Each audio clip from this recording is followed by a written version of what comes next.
Hey, fellow Padre fans, welcome to the Padres podcast, guys. All right, second episode here. I know it's been a while. Yeah, I'm gonna do my best here to do more videos and and all that stuff. Just other schedule has just been really crazy. Working early in the afternoon, and but I will say I gotta devote a little more time to making videos here on this channel, along with my other channels, guys. But anyway, I digress. All right, so yesterday, Padres absolutely routed the Cubs 10-2 in amazing fashion. As I'm not surprised. You know, so currently right now we are 7-8. We are second place right now behind the Dodgers, the Diamondbacks, and the Giants in the National League West standings. So that being said, Dylan Cease picks up his first win of the year as a Padre, which is nice to see. And as of right now, we are the Padres are off. Pods are off today, and they start a 3-game series against the. They start a series against the Dodgers coming up. Friday, Saturday, tomorrow, Saturday, Sunday,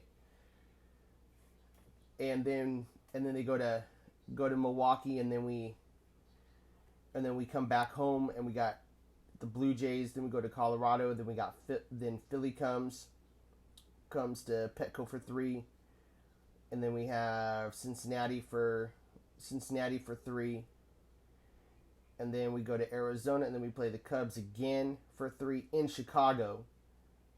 And then we have the Dodgers for 3, Colorado for 3 at home, go to Atlanta for 3, Cincinnati for 3. We got the Yankees coming to town for 3. Juan Soto and the Yankees, by the way, which ought to be a good game, good series, hopefully, in the month of May. Then we've also got Miami at home, and then we go to Kansas City to finish out the month of May. So that's kind of the upcoming schedule for our beloved San Diego Padres, who are sitting at 7-8 right now, which are second place behind the Dodgers right now. And we obviously, guys, we're not going to win the division. I mean, that's a. I have resigned myself to that fact that we will probably not win the division, but I will say this. I do think that we have a legitimate chance at making that second wild card spot. And that second or third wild card spot. And if we can do that, then and we can play like we played against the Cubs the rest of the season instead of like this, we've been playing a lot. We've been playing.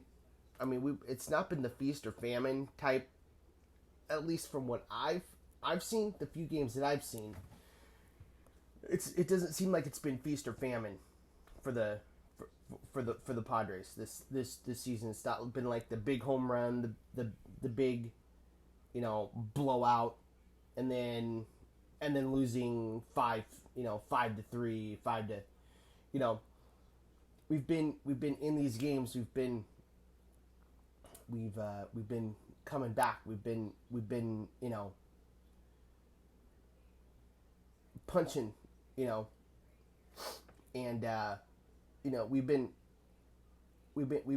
in these games, and compared to last year, where we would have just kind of rolled over. It was because you guys know last year it was either the home run or go home, basically, and it doesn't seem like that this year. It doesn't seem like it's like we're not looking for the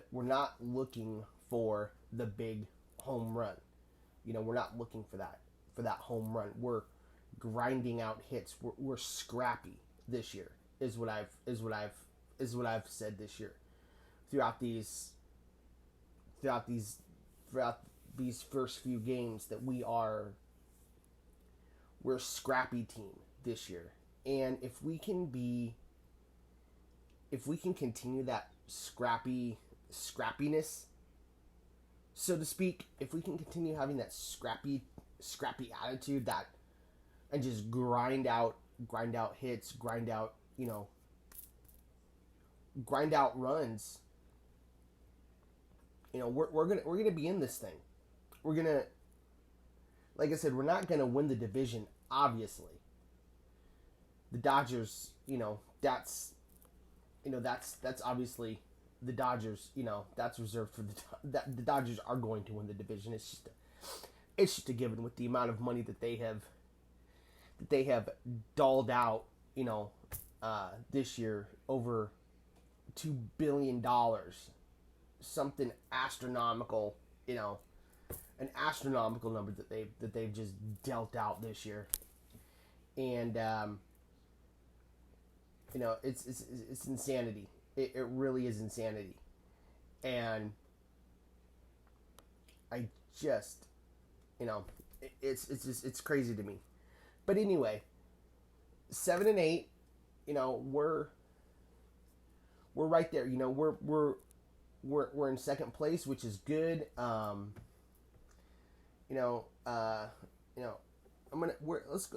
go over some of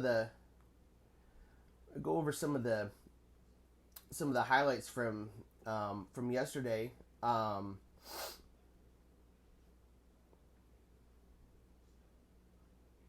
Cease.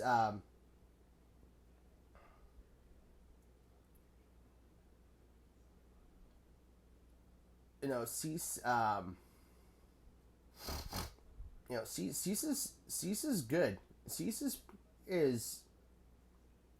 really is. I mean, is quite good. I mean, it's not just. He's not just.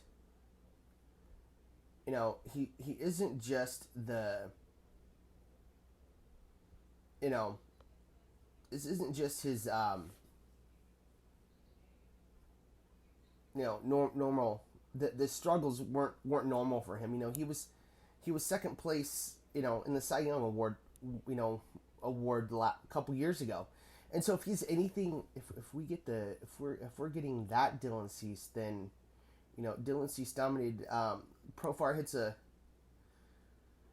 2-run homer. Dylan Cease struck out 7. Cronenworth crushed his second homer. Profar got a double. So I mean, it's and other guys, obviously contributed. I'm not able to. I can't pull up the highlights right now.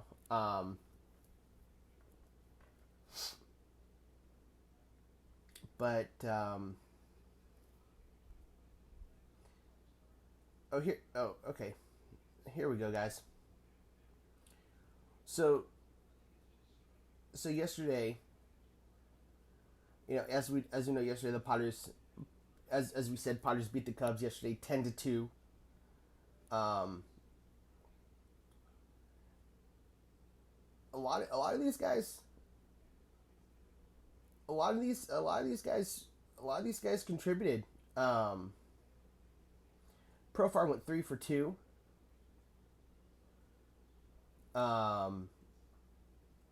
Cronin went 4 for 1. Camposano went 4 for 1. Tatis 4 for 1. Merrill 2 for 1. Zokar, obviously, 1 for 1. He had a hit. Machado, Manny was being Manny, 5 for 2. Hassan Kim went 4 for 2. Bogarts, and on down the line. So guys stepped up yesterday. Guys contributed last night.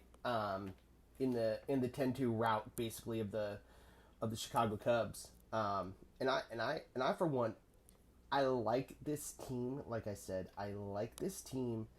I like the scrappy attitude that they are displaying. I like this, like, what would you call what would we call it? What do I want to call it? I like this. We'll stick with scrappy.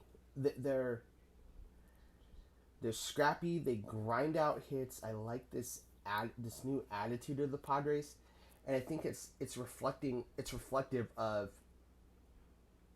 Mike Schilt. It's definitely reflective of the manager for sure. And you know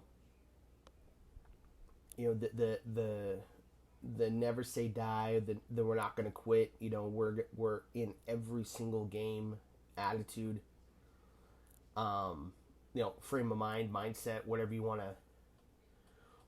to use, but we're in every game, you know and sitting at 7-8 is not bad, and I am very, very much impressed with the with with the with the ability of Jackson Merrill. The guy's 20 years old, and I am very, very much impressed with the ability of this kid, with the ability of this guy. I mean, his plate presence, his fielding, his bat to ball skills is incredible. For it is uncanny for 20 years old to have the plate discipline that he has, at his age, and and to have the power that he's got too. I mean, you look up and down that lineup.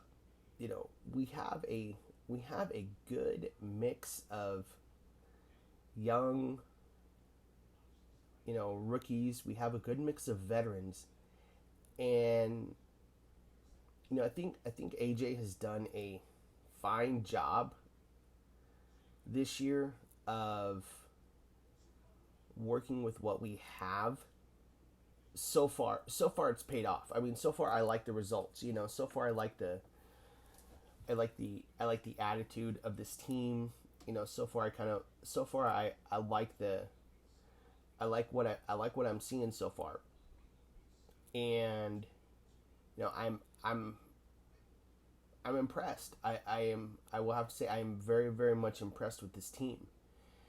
And they are defying my expectations for sure. I didn't think they were going to have the success that they've had without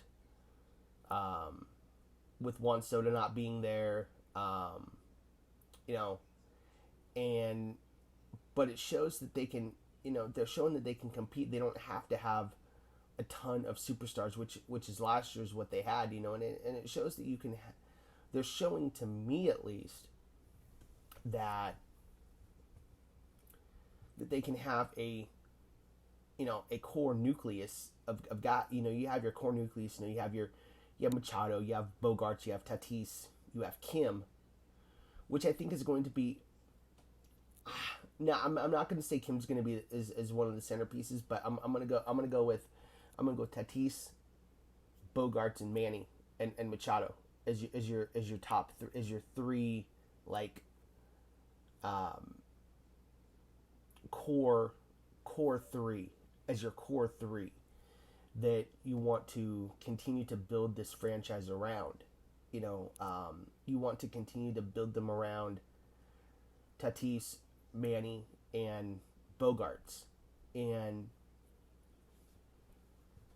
for them to display this selfless type attitude. I mean, for Bogarts to be okay with going to second base, compared to last year where he was not keen on it at all. He said, I go to second or I go to first. That's one spot closer to the bench. Basically, is what he said, and for him to willingly be okay. I mean, he had to be okay with going to second base. He didn't have a choice, but for him to be okay with that, and allow Ha-Seong Kim to be at his position, his standard position, his normal position, the position that he excels at. Kim excelled at second base. The guy's a great infielder. The guy won a Gold Glove last year. Come on, so the guy is a good infielder. And on the topic of Kim, Kim has been the topic of trade talks. I don't know if those have stalled right now or if those kind of have been put on the back burner, or if we are still talking to teams about Ha-Seong Kim. I myself am of the opinion that we do not need to get rid of Ha-Seong Kim, because who's out there that you're gonna be able to get, that you'll be able to plug in to shortstop right now, and you want to keep this team together. In my opinion, I feel that you want to keep this team together. You've got to keep this team together, this season, and then maybe look at options next year. If you want to slash some more money, to be even more under the CBT, the collective bargaining tax, and to get those penalties paid, that we have to pay if we have to be under even farther, at the end of this season, going into next season, then okay, then cool. Then I think you look at that in the off season. I don't feel that you do anything with Kim right now. You keep him where he is. You keep him as a Padre. You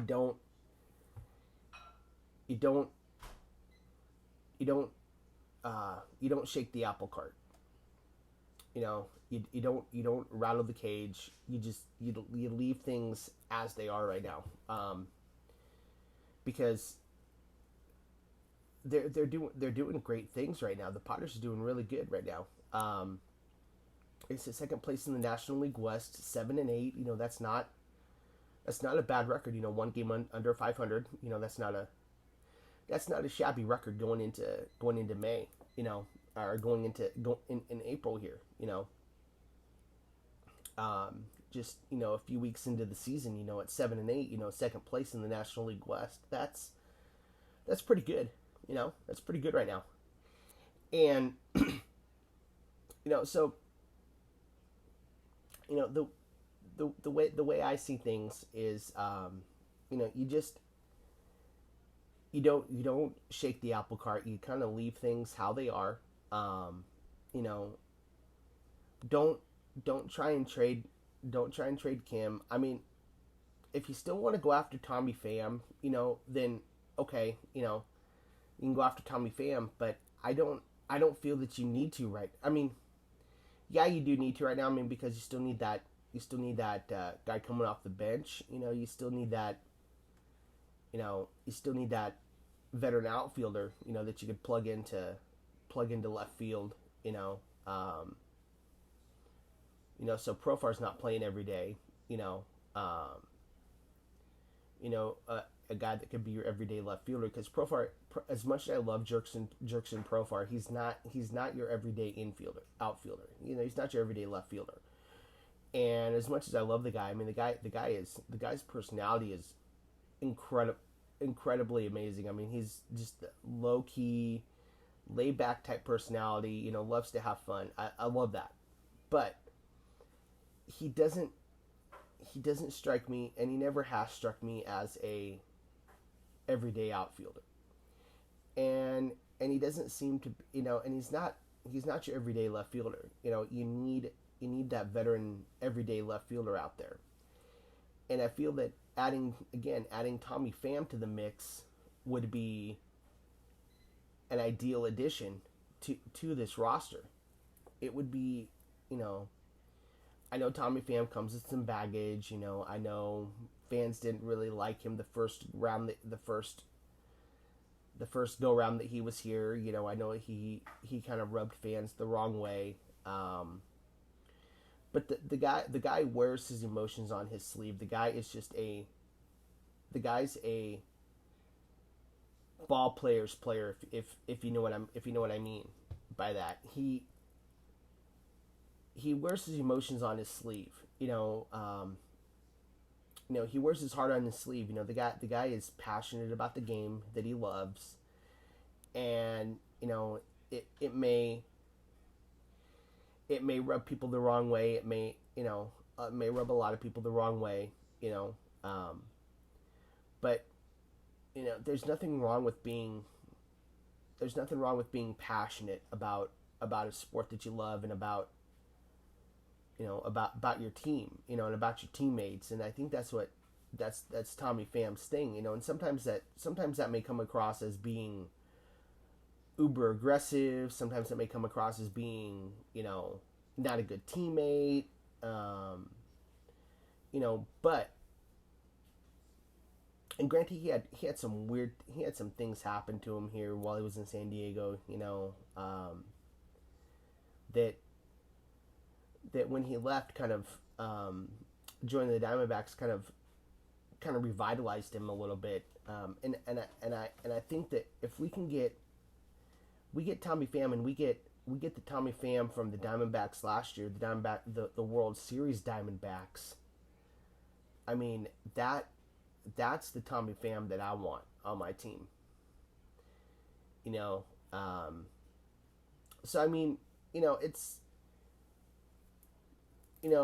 definitely something that we still need to address. I think that's like the final piece, if you will, that we need to address for our team. Getting Tommy Pham would solidify all the needs that we have,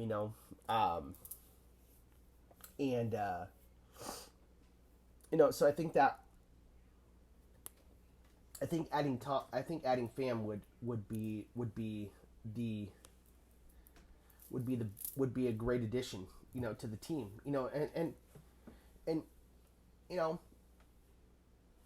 and then sign him to a 1 year deal,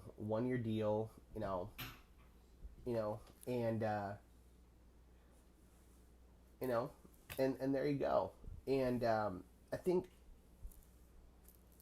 adding that one more veteran presence in the lineup, and like I've said before, he's not going to hurt you in the CBT, your collective bargaining tax. He's not going to hurt you financially. You could sign him for $4 million. A 1 year $4 million deal. And there you go. You have him for a year, and then if you need to let him go, you can let him go, or you can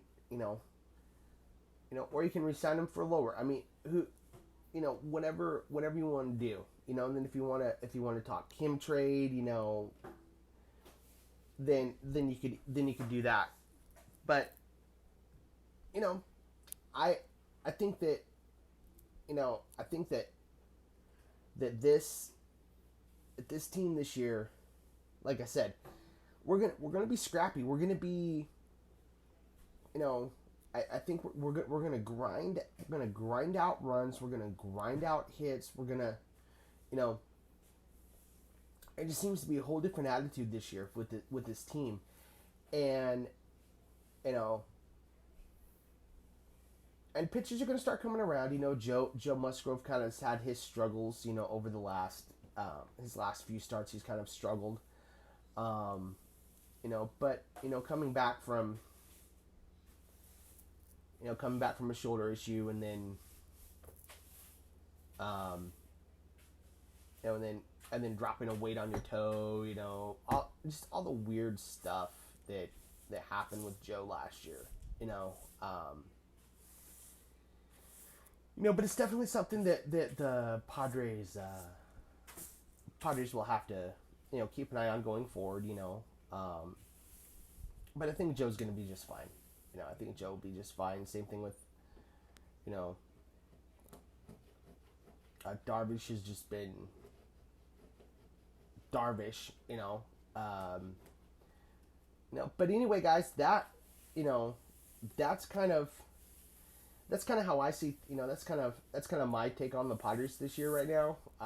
Thus far, like I said, 7-8 is not a bad record right now. Sitting at second place behind the Dodgers at who are 10-5 right now. You're one game under 500, and that's not bad. Sitting second place. Sitting in second place. I mean, if we can hold between second and third all season, if we can kind of hold those two, that spot, second, third, and we'll be right in the mix, and that's kind of where we want to be. I want us, be in the mix, be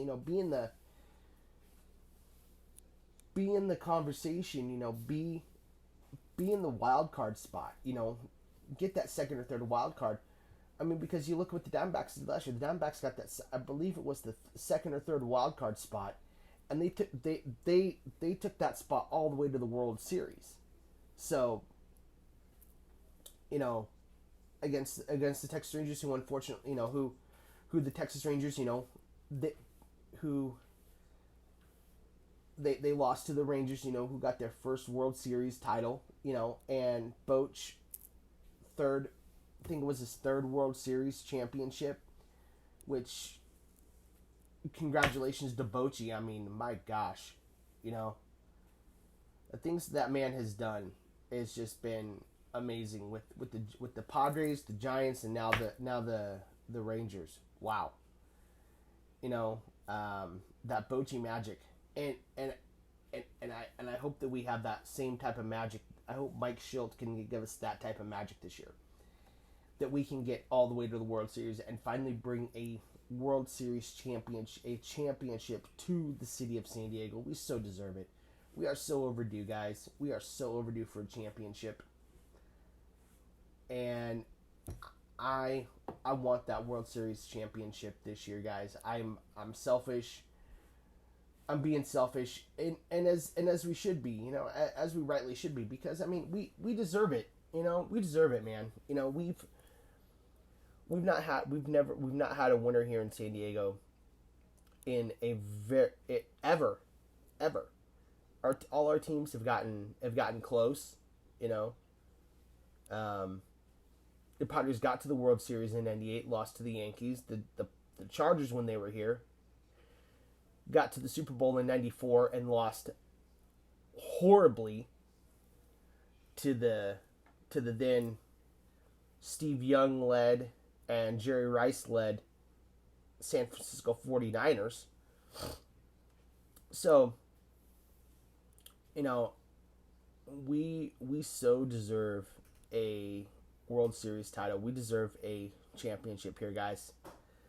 To finally be able to call ourselves champions would be amazing, right? Amazing. Absolutely incredible. To be able to get that monkey off our back. And I think that this year it may be early, but I think that I think that we can do it. I really, really think that we can, guys. I really think so. I really feel that we can do it. And we'll have to see how things shake out during the season. We'll have to see where things go. But, you know, anyway, guys, that is it for this video. Thanks, guys, for watching. I will make sure to catch me in the next one, guys. Make sure you guys, before you guys do anything, make sure you guys like this video, share this video all over social media. Make sure you guys subscribe. Help me get up to 500 subscribers, guys, on this channel, guys. Even 1,000 subs would be amazing on this channel, guys. Thanks, guys, for watching. I will catch you guys in the next one, and let's go Padres.